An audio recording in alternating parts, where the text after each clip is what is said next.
Hi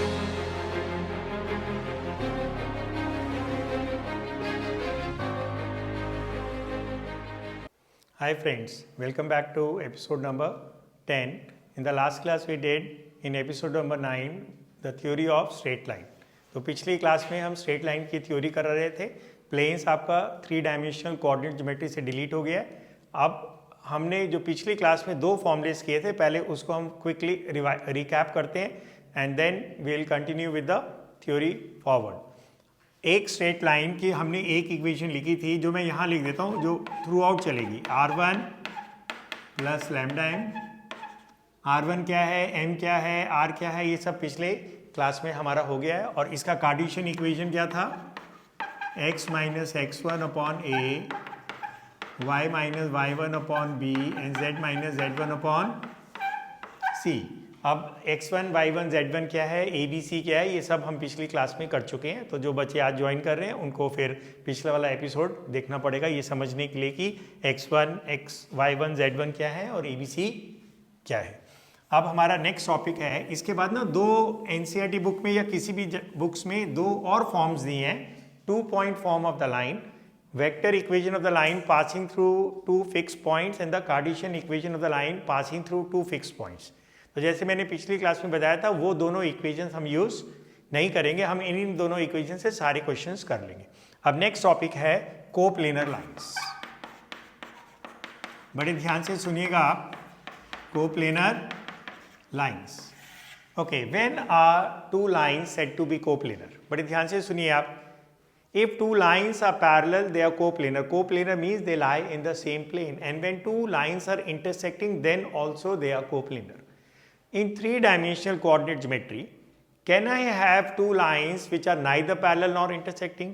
2 dimensional में ऐसा possible नहीं था. अगर ब्लैक बोर्ड पे आप 2 लाइनें बनाते हैं, या तो वो पैरेलल होंगी या तो वो इंटरसेक्टिंग होंगी. इनको प्रोड्यूस करेंगे, इंटरसेक्टिंग होंगी. लेकिन 3-dimensional कोऑर्डिनेट ज्योमेट्री में ऐसा मुमकिन है. मेरे ये 2 हाथ उंगलियों को देखिए, ये दोनों लाइनें ना पैरेलल हैं ना ये इंटरसेक्टिंग है. Okay, so we have 3 cases in 3-dimensional coordinate geometry. 2 lines are parallel, 2 lines are intersecting and 2 lines are neither. Neither means ना वो पैरेलल है ना वो इंटरसेक्टिंग है. तो कोप्लेनर लाइंस में हमारी क्या होंगी, लाइंस आर पैरेलल और lines are intersecting. Okay, so lines are either parallel or lines are either intersecting. And if lines are neither parallel, if lines are neither parallel nor intersecting, if lines are neither parallel nor intersecting, then they are non-coplanar lines. अब सुनिए, मैं ऐसे भी बोल सकता हूं कि अगर 2 लाइंस नॉन कोप्लेनर हैं तो वो एसेंशियली नाइदर पैरेलल है नॉर इंटरसेक्टिंग है. और अगर लाइंस कोप्लेनर हैं तो उनमें से उनको दोनों में से एक कंडीशन को फॉलो करना पड़ेगा, या तो वो पैरेलल होंगी या वो इंटरसेक्टिंग होंगी. तो बात क्लियर हो गई. 3 हमारे पास ऑप्शंस हैं, या तो 2 लाइनें पैरेलल होंगी, या वो इंटरसेक्टिंग होंगी, या वो उन दोनों में से कुछ भी नहीं होगी. ना वो पैरेलल होंगी ना वो इंटरसेक्टिंग होंगी. अगर वो पैरेलल है या इंटरसेक्टिंग है तो वो ऑटोमेटिकली कोप्लेनर है, और अगर वो पैरेलल भी नहीं है इंटरसेक्टिंग भी नहीं है तो वो ऑटोमेटिकली नॉन कोप्लेनर लाइंस है. इसको उल्टा भी बोल सकते हैं. अगर 2 लाइनें नॉन कोप्लेनर है तो एसेंशियली वो ना पैरेलल है ना इंटरसेक्टिंग है. और अगर 2 लाइनें कोप्लेनर है तो वो उन दोनों में से एक कंडीशन जरूर सेटिस्फाई करेंगे, या तो वो पैरेलल होंगी या तो वो इंटरसेक्टिंग होगी. और ऐसी लाइनें which are neither parallel nor intersecting, that is they are non coplanar lines, are called skew lines. Such lines are called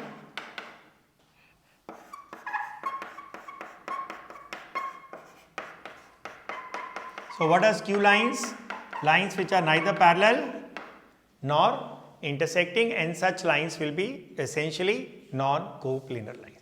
Now how do I prove two lines to be coplanar? So अब आपको ये topic concept तो समझ में आ गया कि what do you mean by coplanar lines, what do you mean by non-coplanar lines, and what are skew lines. Okay, so now how do I prove two lines are coplanar? Okay, so look here, how to prove two lines coplanar. Okay, अब इसके दो methods हैं, एक है conceptual जिसमें हम कोई formula नहीं देंगे, और एक है मैं आपको एक फॉर्मूला दे दूंगा डायरेक्ट करने के लिए। कॉन्सेप्चुअल कैसे है? बहुत इजी है। देखिए, अगर मेरे को प्रूव करना है दो लाइनें कोप्लेनर है तो मैं शो करूंगा वो पैरेलल है। आप तुम कहोगे पैरेलल कैसे शो करेंगे? वो तो हमें कुछ पेन भी नहीं उठाना। Two lines are parallel then their D R either same और प्रोपोर्शनल, तो हम उनके डी चेक करेंगे, अगर वो सेम है या प्रोपोर्शनल है तो हम बोल देंगे वो पैरेलल है, और अब वो पैरेलल है तो वो कोप्लेनर है। और अगर पैरेलल नहीं है तो we will try to find the point of intersection. अगर पॉइंट ऑफ इंटरसेक्शन निकालने में हम कामयाब हो गए तो लाइन्स इंटरसेक्टिंग है, इससे वो कोप्लेनर हो जाएंगी। और अगर हम पॉइंट ऑफ इंटरसेक्शन निकालने में नाकाम रहे तो इसका मतलब वो इंटरसेक्ट नहीं कर रही है। पैरेलल तो पहले ही नहीं कर रही थी, इसलिए तो मैं पॉइंट ऑफ इंटरसेक्शन निकालने के कदम पे पड़ा। अगर वो शुरू में ही पैरेलल है तो मेरी स्टोरी खत्म, मेरा आंसर आ गया लाइन्स ऑफ कोप्लेनर। अगर पैरेलल नहीं है तो मैं उनका पॉइंट ऑफ इंटरसेक्शन निकालने की कोशिश करूंगा। अगर मेरा पॉइंट ऑफ इंटरसेक्शन निकल गया तो वो लाइनें इंटरसेक्टिंग हो गई, साथ साथ खाली इंटरसेक्टिंग हो नहीं गई, साथ साथ मेरे को पॉइंट ऑफ इंटरसेक्शन भी मिल गया, साथ साथ मेरे को पॉइंट ऑफ इंटरसेक्शन भी मिल गया, और इनडायरेक्टली उसने प्रूव कर दिया कि लाइन्स क्या है, कोप्लेनर है। तो एक तो ये मेथड हो गया। अब इसमें आप पूछ सकते हैं मुझसे कि सर हम कैसे प्रूव करेंगे लाइन्स पैरेलल है? वो तो आप बार बार कर चुके हैं। Two lines are parallel if their DRs are proportional और सेम। फिर आप पूछ सकते हैं कि sir how will we find the point of intersection? वो बात मेरे को अभी आपको बतानी है कि how do I find the point of intersection of two lines. और दूसरा मेथड क्या है? पका पकाया फॉर्मूला है आपके पास। ओके, तो वो फॉर्मूला भी हम याद कर लेंगे, और मेथड तो मैंने आपको बताया तो मेथड भी याद करेंगे। तो वो फॉर्मूला क्या है? वो फॉर्मूले के दो फॉर्मूलेस हैं, एक है वेक्टर फॉर्म में और एक है कार्टेशियन फॉर्म में।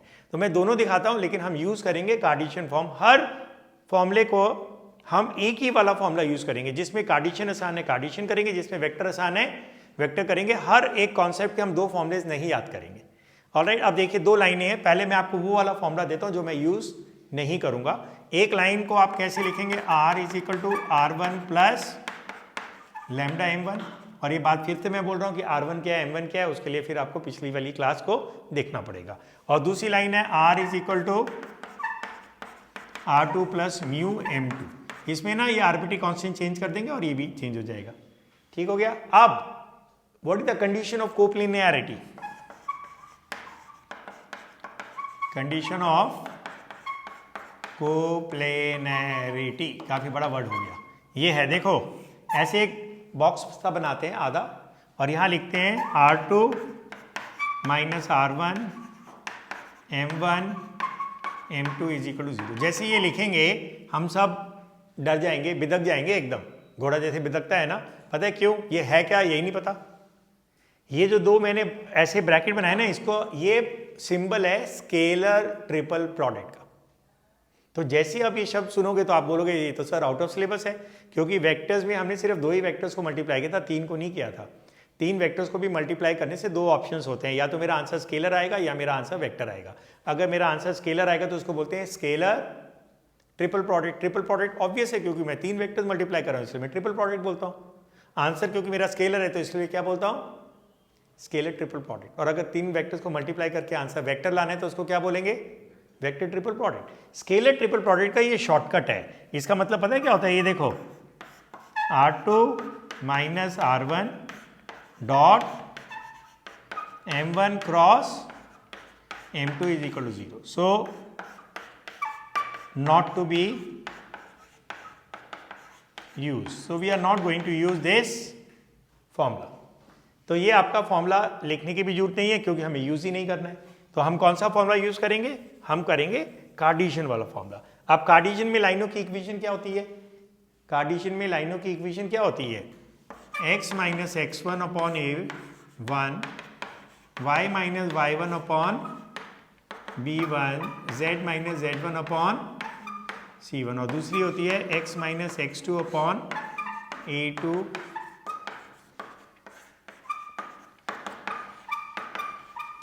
ये मेरी दो लाइनें हैं।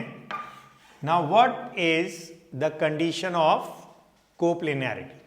आप देखो, आप जैसे ये दोनों लाइनें दी हैं, अगर वेक्टर फॉर्म में दी होंगी तो आप क्या करेंगे? यस, और what will you do if you are given vector form? वो याद है 5 चुटकी? अब फटाक से उसको किस में कन्वर्ट कर लेंगे?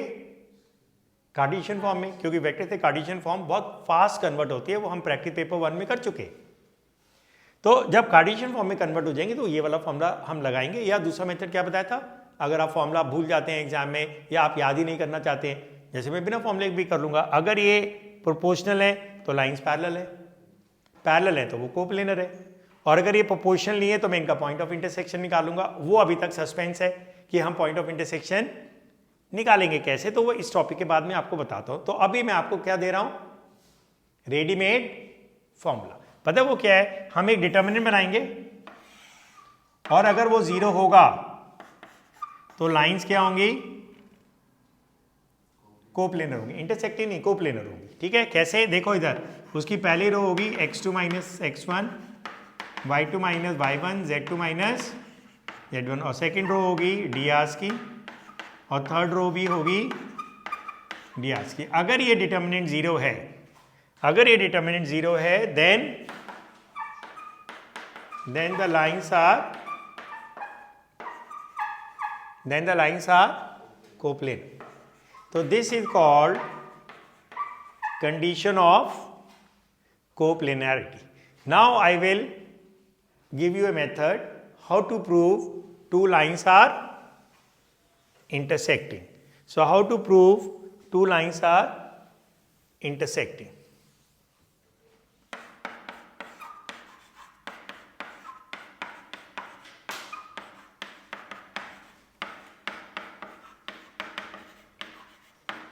थ्योरी हमें स्ट्रॉन्ग करना बहुत ज़रूरी है।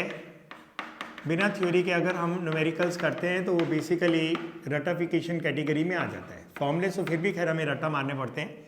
How to prove two lines are intersecting? देखिए, मैं या तो एक एग्जाम्पल ले लेता हूँ, असाइनमेंट में से एक क्वेश्चन लेके एग्जाम्पल से मैं आपको इसको करा देता हूँ कि how to prove two lines are intersecting. Alright, तो इसके अंदर अभी ओके, तो मैं ना एक क्वेश्चन ही ले रहा हूँ आपके असाइनमेंट में से। आपको जो बच्चे पहले से पढ़ रहे हैं उनको पता है कि हर टॉपिक पे हम एक प्रैक्टिस पेपर्स करते हैं। तो एक प्रैक्टिस पेपर जिसका नाम था PP1 वो हम ऑलरेडी कर चुके हैं, जो एक बेसिक कोऑर्डिनेट ज्योमेट्री पे था, जो आप पिछले एपिसोड देखेंगे तो उसमें मिल जाएगा। आज हम करेंगे प्रैक्टिस पेपर 2। तो ये एपिसोड नंबर 10 में मैं नीचे आपको लिंक में डाल दूंगा फर्स्ट कमेंट में। प्रैक्टिस पेपर 2 के अंदर हमारे 20 क्वेश्चंस हैं, इसके बाद करीब 20 और क्वेश्चंस हैं प्रैक्टिस पेपर 3 के। तो हमारे 3 प्रैक्टिस पेपर्स हैं। अभी हम करते हैं इसके अंदर एक क्वेश्चन मैं इसमें तो उठा रहा हूँ, क्वेश्चन नंबर 12।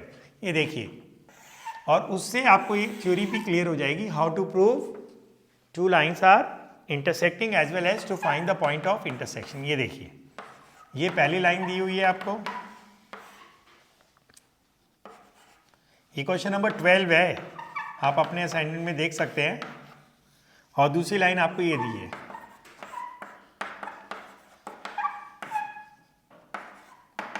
ओके, पहले तो आप बताएंगे क्या ये स्टैंडर्ड फॉर्म में है? बताइए, क्या ये दोनों लाइनें स्टैंडर्ड फॉर्म में हैं? ओके, स्टैंडर्ड फॉर्म क्या होता है वो आपके स्क्रीन पे है, पिछली क्लास में किया था, आप भूल गए हैं।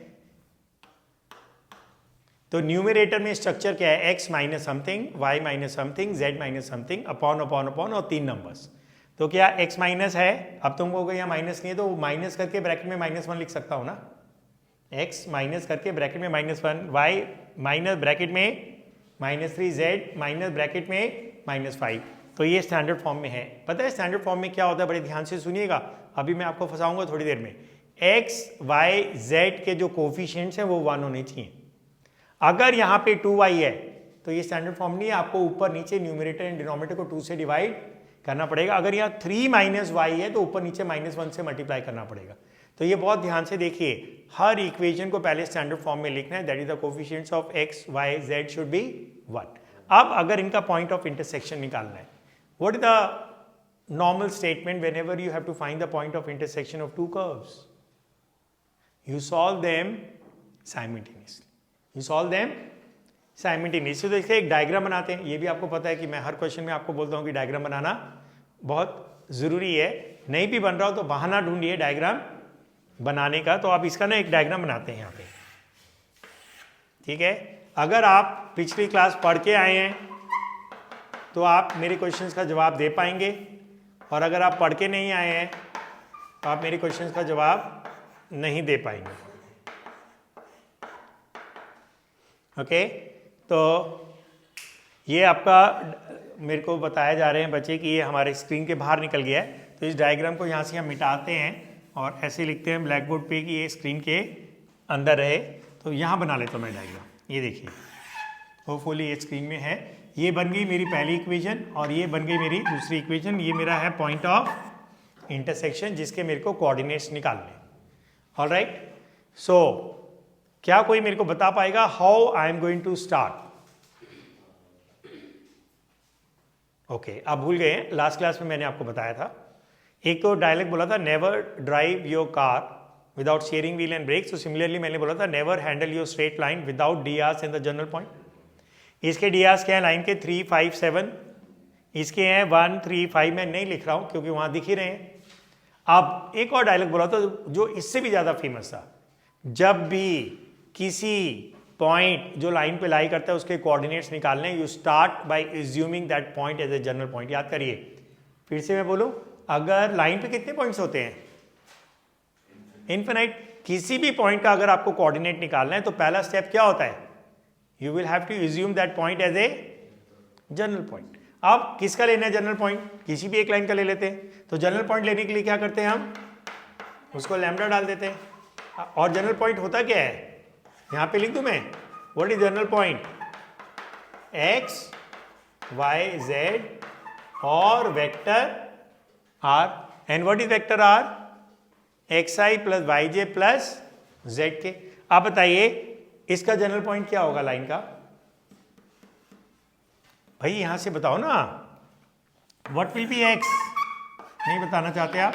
3 lambda minus 1, y 5 lambda minus 3 and z 7 lambda minus 5. So this is the general point. तो आप क्या बोलेंगे? आप इस p को ये पॉइंट मान लेंगे, 3 lambda minus 1, 5 lambda minus 3 and 7 lambda minus 5. So आप p को मान लेंगे 3 lambda minus 1, 5 lambda minus 3, 7 lambda minus 5. Now इसके बाद का डायलॉग याद है आप किसी को? कोई बताएगा मेरे को? अगर आप क्लास में आए और पिछला वाला एपिसोड पढ़ के आए, देख के आए, तो आपको बहुत ज़्यादा अच्छा लगेगा। लेकिन शायद आपके पास समय की कमी है, आप नहीं कर पा रहे हैं ये चीज़ें। टाइम मैनेजमेंट भी हमें सीखना ज़रूरी है। तो कुछ बच्चे बोल रहे हैं कि सर एग्ज़ाम सर पे आ रहे हैं, हम नहीं पढ़ पा रहे, तो वही सारी की सारी कमी टाइम मैनेजमेंट की है। आप देखिए, पता है इसके बाद डायलॉग क्या था? नहीं याद आ रहा? आप लाइफ में एक ही मुद्दा रह गया, आप शायद याद आ जाएगा। अब लाइफ में एक ही मुद्दा रह गया, how to find the value of lambda. और वो हर क्वेश्चन में अलग मेथड होगा। ये यूनिवर्सल होगा जो डायलॉग मैंने अभी बोला, whenever you have to find the coordinates of any point on the line. Line के ऊपर किसी भी पॉइंट के अगर आपको कोऑर्डिनेट्स निकालने, तो पहला स्टेप क्या है? आप उस पॉइंट को जनरल पॉइंट मानेंगे। और जनरल पॉइंट लैम्डा के टर्म्स में होता है या म्यू के टर्म्स में होता है। फिर आपका रह जाएगा, अब लाइफ में एक ही मुद्दा रह गया, how to find the value of lambda. Okay, अब वो हर क्वेश्चन में अलग होगा। तो कोई बच्चा बता पाएगा कि यहां इस पर्टिकुलर क्वेश्चन में हम लैम्डा कैसे निकालेंगे? यस मानस? नहीं बता पा रहे आप? मनविंदर नहीं बता पा रहे? यस? तो कोई भी बच्चा नहीं बता पा रहा है। यही देखो, हम 12th क्लास में आ जाते हैं, ये छोटी छोटी बातें हमें स्ट्राइक नहीं करती है, इसलिए बहुत सीरियसली हमें क्लास को अटेंड करना जरूरी है। पता है क्यों? कितना आसान टॉपिक था ये जो मैंने पूछा था। क्या ये पॉइंट सेकेंड लाइन पे लाई कर रहा है? तो will it not satisfy the second line equation? भाई every point on the curve satisfies the equation of the curve. ये तो बचपन से आप करते आ रहे हैं। हर पॉइंट जो लाइन पे लाई करता है, सर्कल पे लाई करता है, पैराबोला पे लाई करता है, क्या उसकी इक्वेशन सेटिस्फाई करेगा या नहीं करेगा? फिर तो ये पॉइंट लेके आप इसमें डाल दो। So this point will satisfy the second equation. तो वो मैं ब्लैक बोर्ड पे नहीं लिख रहा हूँ, वो जब आप एग्जाम में आंसर लिखेंगे तो आपको लिखना पड़ेगा ये इंग्लिश में। Since point P lie on line 2 it will satisfy it's equation. तो अब मैं क्या कर रहा हूँ, इसको मैं आपको यहाँ दिखा रहा हूँ। ये देखिए, यहाँ पे इसको डाल दीजिए। x की जगह क्या डालेंगे? बोलो बोलो, ये रहा ना, 3 lambda minus 1, 3 lambda minus 1 minus 2। y की जगह 5 लैम्डा माइनस 3 और माइनस 4 पहले से है, ठीक है। और z की जगह 7 लैम्डा माइनस 5 माइनस 6, 5 वहीं है। हो गया जी, ये क्लियर है ना? तो जो भी मैंने आपसे पूछा ना, उसमें नया मेरा कुछ भी नहीं था, पिछले क्लास के डायलॉग्स थे। तो अगर आप सिंसियरली वो सारे डायलॉग देख रहे हैं, पढ़ के आ रहे हैं, तो आपको ये बहुत स्मूथली समझ में आएगा। अब देखिए, अब इसको हम यहाँ से मिटा देते हैं। ऊपर के ना मैं ये 3 लाइनें नहीं, ये लाइन नहीं मिटा रहा हूँ। अब इस डायग्राम को भी मिटा देता हूँ, इसका रोल अब खत्म हो गया है। अब देखिए क्या बनेगा, यहाँ लिख रहा हूँ मैं 3 lambda minus 3 upon 1 is equal to 5 lambda minus 7 upon 3 is equal to 7 lambda minus 11। आप इसके नीचे लिखने का स्टाइल देखिए, रोमन 1 2 3। और क्या आप लोग अपनी थ्योरी कॉपी बना रहे हैं? क्योंकि बिना थ्योरी कॉपी के मैं आपको बता रहा हूँ, आप नहीं पढ़ पाएंगे।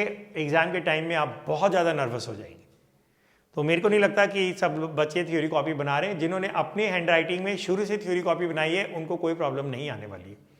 तो शायद आप बहुत बच्चे अब नींद से जागेंगे, थ्योरी कॉपी बनाएंगे, तो भी चलो, बेटर लेट देन नेवर। मैं क्या बोल सकता हूँ, ये सारा का सारा जो आप ब्लैक बोर्ड पे देख रहे हैं, इस क्लास में अटेंड करें, ये सब आपकी थ्योरी नोटबुक में जाना चाहिए।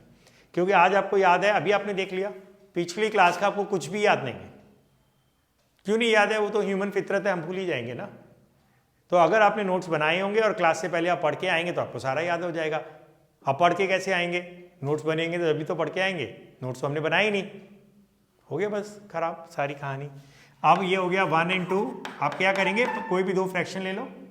सेकंड कॉलम में 2 3 लेना है, 2 3 ले लो, 1 3 लेना है, 1 3 ले लो। जो आपको देखने में अच्छा लगे वो ले लो, ठीक है। अब 1 एन यहाँ क्या आएगा, 3 लैम्डा माइनस 3 अपॉन 1। और ये ना क्वेश्चन नंबर 12 है आपके असाइनमेंट में, तो आप दोबारा नहीं करेंगे इसको। अब इसके ब्रैकेट खोलेंगे तो क्या आएगा, डायरेक्ट खोल दो bracket. 9 lambda minus 9 is equal to 5 lambda minus 7। और यहाँ आके क्या हो जाएगा, ये 4 लैम्डा यहाँ हो जाएगा। 2 लैम्डा की वैल्यू क्या है यहाँ से, 1 अपॉन 2। अब दूसरे कॉलम में देखिए आप, 3 lambda minus 3 upon 1 is equal to 7 lambda minus 11 upon 5। तो ये हो जाएगा 15 lambda minus 15 is equal to 7 lambda minus 11। अब यहाँ जाके 15 में से 7 गया, 8 लैम्डा इज इक्वल टू 4, उधर चला जाएगा तो लैम्डा कितना आ गया, 1/2। आप थ्योरी सुनिए, द सेम। मैं लिख नहीं रहा हूँ ब्लैक बोर्ड पे, मैं बोल रहा हूँ, आप सुन के अपनी थ्योरी कॉपी में लिखेंगे। कैसे लिखेंगे, अगर आपको क्वेश्चन आता है prove that the lines are intersecting, आप बोलेंगे the same value of lambda from both the columns implies that the lines are intersecting. मतलब अगर दोनों कॉलम से लैम्डा की वैल्यू सेम है तो इससे ये पता लगता है लाइन्स इंटरसेक्टिंग है। अगर सपोज यहाँ 1/2 ना आके 1 आता, 3 आता, 4 आता, 5 आता, तो आप लिखते the lines do not intersect. क्योंकि लैम्डा की वैल्यू दोनों कॉलम से सेम आने से प्रूव होगा लाइन्स इंटरसेक्टिंग है, और डिफरेंट आने से प्रूव होगा लाइन्स इंटरसेक्टिंग नहीं है। अब ये तो प्रूव हो गया लाइन्स आर इंटरसेक्टिंग, वो आप कॉपी में लिखेंगे, मैं ब्लैक बोर्ड पे नहीं लिख रहा हूँ। Since the value of lambda is same it implies that the lines are intersecting. अब पॉइंट ऑफ इंटरसेक्शन कैसे निकलेगा? अब पॉइंट ऑफ इंटरसेक्शन कैसे निकलेगा, आपको याद है वो पी पॉइंट क्या था? मैं तो भूल गया, किसी ने लिखा था अपनी कॉपी में? पी जो मैंने डायग्राम बनाया था यहाँ पे लिखा था ना, तो आप बता सकते हैं क्या लिखा था? बदलिए। 3 लैम्डा माइनस 1। तो पी हमारा था 3 लैम्डा माइनस 1 और वाई कोऑर्डिनेट क्या था? 5 लैम्डा माइनस 3 और 7 लैम्डा माइनस 5। अब इसके अंदर आप क्या डाल देंगे, लैम्डा को 1/2 जो हमारा आया था, बस। अब लैम्डा को 1/2 डाल देंगे, आपका पॉइंट ऑफ इंटरसेक्शन आ गया। और इससे ये भी प्रूव हो गया that the lines are coplanar because 2 intersecting lines are always coplanar. तो अब मैं इसमें डालूं, क्या आएगा ये 3/2 minus 1, 5/2 minus 3, 7/2 minus 5।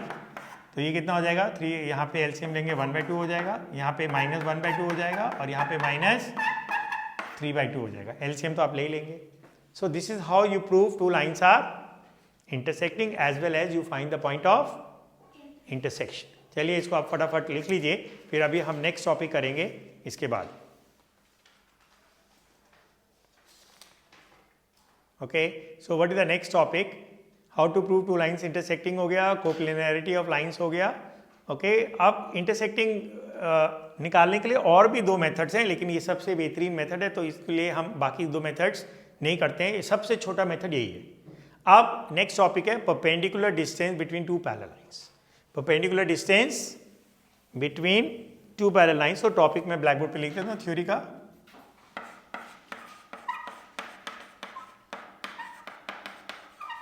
perpendicular distance between two parallel lines. ये दोनों लाइनें पैरेलल हैं, इनके बीच का हमें परपेंडिकुलर डिस्टेंस निकालना है. Perpendicular distance between to parallel lines. इसको ना हम वेक्टर फॉर्म में ही रटेंगे. तो हर इसके दोनों हैं, कार्टेशियन भी है और वेक्टर भी है. इसका कार्टेशियन कॉम्प्लिकेटेड है, वेक्टर इजी है. ठीक है, पहली लाइन की इक्वेशन क्या हो गई? ये है ना, देखो वेक्टर फॉर्म में यही होती है, r is equal to r1 plus lambda m1, और दूसरी हो जाएगी r is equal to r2 plus mu m2. अब इसमें ना m1 और m2 के जो कोफिशिएंट्स होंगे IJK के, वो प्रोपोर्शनल होंगे. तो हम चाहें तो इनको सेम भी ले सकते हैं, अगर ये डिफरेंट है तो भी चलेगा. लेकिन हाँ, ऑफ कोर्स उनके I, J और K के कोफिशिएंट प्रोपोर्शनल होंगे, क्योंकि लाइनें पैरेलल हैं. तो अब व्हेन आई से distance between parallel lines, it is automatically perpendicular distance. अब उसका फॉर्मूला देख लीजिए, मैं यहाँ लिख देता हूँ.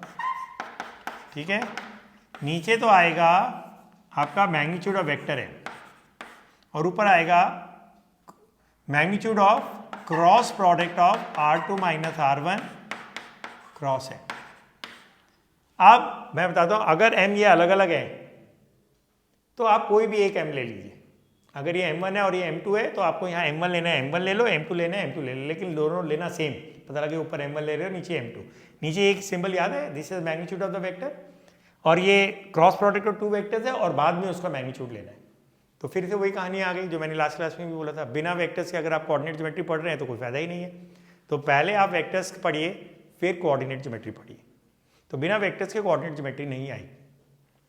तो ये हो गया perpendicular distance between to parallel lines. अब हम लास्ट टॉपिक करेंगे थ्योरी का, shortest distance between two skew lines. किसी जमाने में जब बोर्ड में 6 मार्क्स के क्वेश्चन आता था, आपका हर एक साल छोड़ के इसमें से 6 मार्क्स का क्वेश्चन आता था, ये जो मैं लिख रहा हूँ शॉर्टेस्ट. और अभी भी आना चाहिए, क्योंकि अब बचा क्या है, प्लेन्स तो डिलीट हो गया. तो यही एक हैवी वेट क्वेश्चन है जो अभी हम डिस्कस करने जा रहे हैं. Shortest distance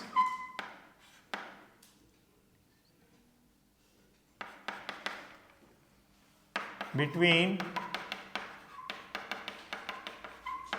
to skew lines. अब फिर कुछ बच्चे सोचेंगे, अरे भाई ये स्क्यू लाइन्स क्या है, ये नया शब्द कहाँ से आ गया?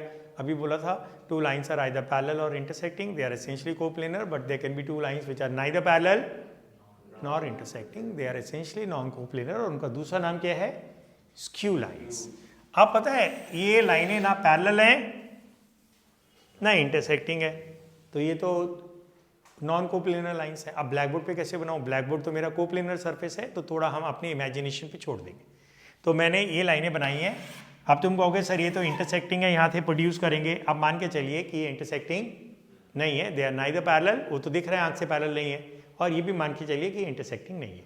अब इसके भी दो फॉर्मूलेस हैं, एक वेक्टर का है और एक कार्टेशियन का. वेक्टर वाला आप सिलेबस में नहीं है, क्योंकि उसके अंदर स्केलर ट्रिपल प्रोडक्ट आता है, तो हम इसका फॉर्मूला सिर्फ कार्टेशियन फॉर्मेट में रखेंगे. तो पहली लाइन होगी आपकी x minus x1 upon a1, y minus y1 upon b1, z minus z1 upon c1, और दूसरा हो गया x minus x2 upon e2, y minus y2 upon b2, z minus z2 upon c2. अब सुनिए, सबसे पहले मैं आपको फिर डिक्टेट कर रहा हूँ, मैं ब्लैक बोर्ड पे नहीं लिख रहा हूँ. आपके बोर्ड में डिफाइन के लिए आ जाता है, define the line of shortest distance between two skew lines. सुन लीजिए, and hence find the distance between the skew lines. तो सुनिए बड़े ध्यान से, मैं धीरे धीरे बोलता हूँ, आप इसको लिख लेना, पॉज करके लिख लेना, बाद में देख के लिख लेना। Between two skew lines there is only one and one line which is perpendicular to both the lines at the same time. अब ये एक लाइन है, यहाँ भी 90 है और इसको भी आप इमेजिन करिए ये 90 है। ऐसी लाइन सिर्फ एक होती है और इसको बोलते हैं लाइन ऑफ शॉर्टेस्ट डिस्टेंस। तो फिर से मैं रिपीट करता हूँ, what is line of shortest distance? It is a unique line. Unique का मतलब है सिर्फ ऐसी एक ही लाइन होती है।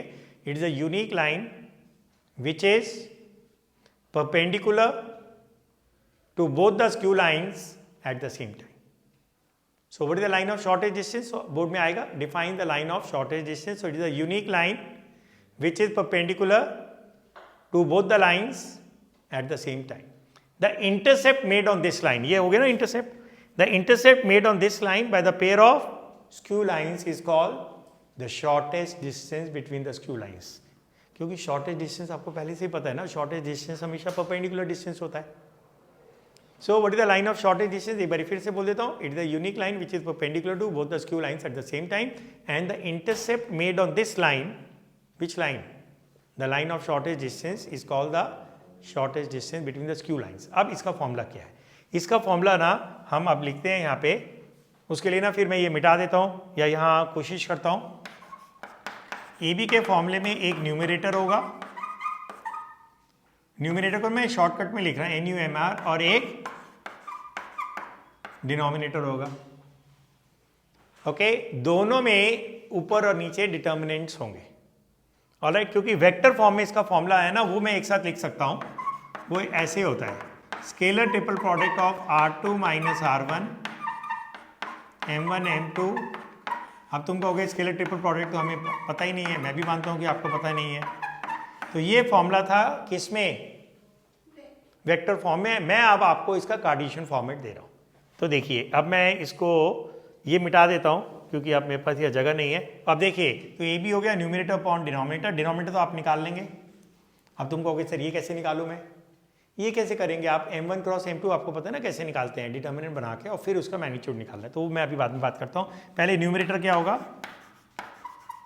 सुन लो, वो होगा स्केलर ट्रिपल प्रोडक्ट। और अभी आपको याद है कंडीशन ऑफ कोप्लिनियरिटी में मैंने फॉर्मूला दिया था, एग्जैक्टली वही सेम फॉर्मूला न्यूमरेटर में चिपकेगा। अगर आप देखेंगे पीछे थोड़ा सा रिवाइंड करके तो आपको वो फॉर्मूला नजर आ जाएगा। क्या था पहली रो, याद है किसी को? अपनी कॉपी में देख सकते हैं अगर आप लिख रहे हैं तो।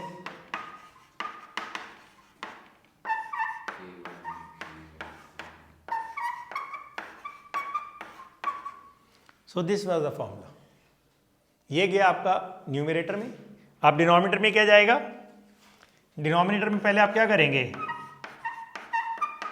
पहले आप ये बनाएंगे वेक्टर M1 क्रॉस M2। कैसे निकालेंगे? पहले ना ये मैं मैग्नीट्यूड का सिंबल निकाल रहा हूँ और अंदर डिटर्मिनेंट का सिंबल बना रहा हूँ, I J K A1 B1 C1 A2 B2 C2। ये देखिए अंदर वाले जो दो वर्टिकल बार्स हैं वो डिटर्मिनेंट है। I J K के फॉर्म में आपका M1 क्रॉस M2 आ जाएगा। फिर आप उसका मैग्नीट्यूड निकालेंगे तो जो बाहर वाले वर्टिकल लाइंस है वो क्या है? मैग्नीट्यूड आपको पता है ना, square root of sum of squares of coefficients of i's j's and k's. तो ये फॉर्मूला जब मैं आपको कराऊंगा तो आपको ये क्लियर हो जाएगा। So that finishes the theory of coordinate geometry. अब इसके अंदर ना कुछ चीज़ें मैं आपको रिपीट कर देता हूँ, ये आपको भी फायदा नहीं है, फिर उसमें टाइम हमारा ज़्यादा लगेगा।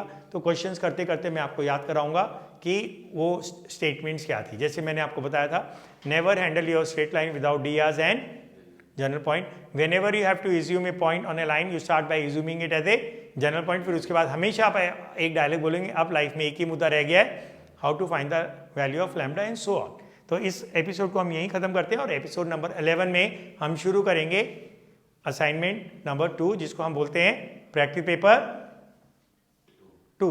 ओके, सो ये हमारा अभी एपिसोड नंबर 10 फिनिश हो गया।